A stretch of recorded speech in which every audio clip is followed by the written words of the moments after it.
Pernah nggak sih ketemu orang yang kelihatannya tuh karismatik banget, tapi kok ada yang aneh gitu ya? Nah, kali ini kita bakal kupas tuntas soal gangguan kepribadian narsistik atau yang sering disebut NPD.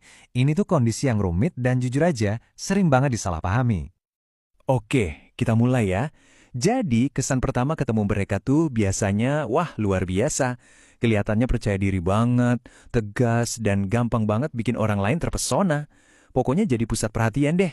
Dan ya, siapa sih yang nggak kepincut sama pesona kayak gitu? Awalnya loh ya.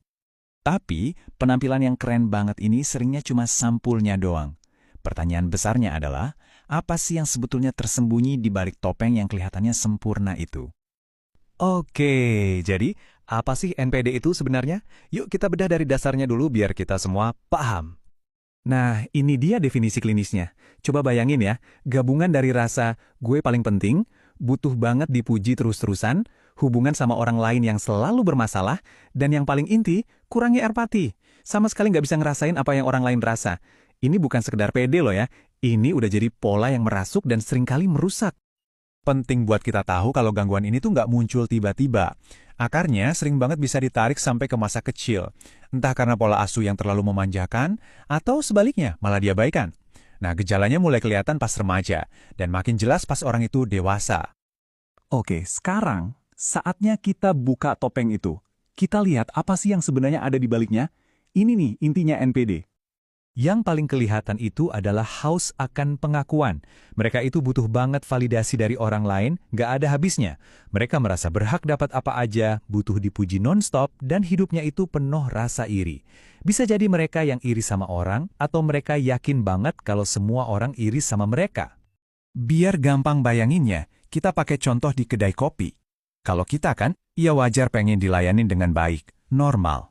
Tapi buat orang dengan NPD, ekspektasinya beda level. Mereka tuh berharap si barista hafal pesanan favoritnya, terus diduluin dari pelanggan lain. Pokoknya perlakuan spesial. Nah, pas perlakuan spesial ini nggak didapat, reaksinya bisa meledak. Bisa marah-marah atau jadi kasar. Nah, ini nih paradoks terbesarnya. Sisi luar dan sisi dalamnya itu beda banget. Dari luar yang kita lihat kan citra yang sempurna, percaya diri, dominan, superior. Tapi di baliknya, wah, realitanya justru kebalikannya. Harga dirinya rapuh banget, penuh keraguan dan cemas, dan sering merasa hampa. Justru karena dalamnya serapuh itu, makanya perilakunya jadi defensif dan manipulatif. Dikritik sedikit aja nggak bisa. Mereka selalu merasa paling benar dan bahkan ngelakuin apa aja, termasuk jadi drama queen atau drama king, cuma buat ngendalin situasi dan dapat perhatian.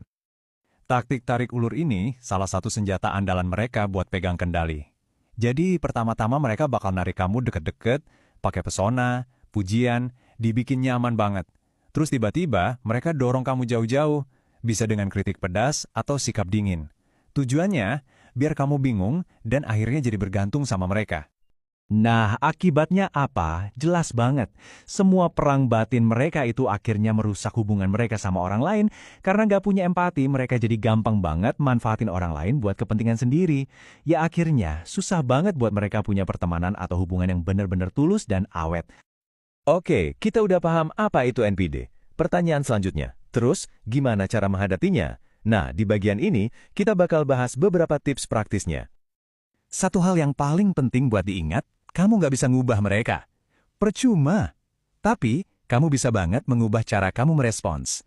Kekuatanmu ada di situ, di cara kamu ngatur interaksi dan ngelindungin diri sendiri.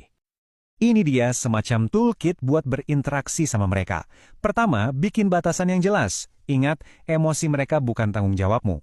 Kedua, hati-hati kalau ngomong. Pilih kata-kata yang netral dan nggak memancing. Ketiga, jangan pernah ladenin debat. Seringnya buang-buang energi. Dan yang paling penting, keempat, perkuat hubunganmu sama teman-teman lain yang suportif. Kamu butuh itu. Tapi, kadang-kadang ngelakuin semua itu sendiri aja nggak cukup. Dan, disinilah peran bantuan profesional jadi sangat-sangat penting. Dan ini tantangan terbesarnya, seringkali orang dengan NPD itu nggak sadar kalau mereka punya masalah. Di mata mereka, yang salah itu ya orang lain, bukan diri mereka sendiri. Jadi, ngajak mereka buat cari bantuan itu susah banget. Kita juga harus realistis.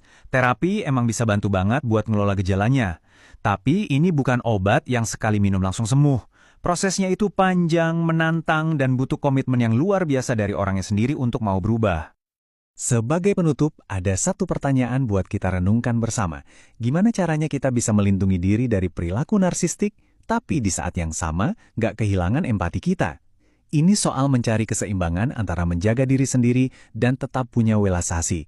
Keseimbangan yang mungkin sulit, tapi penting banget buat kita cari.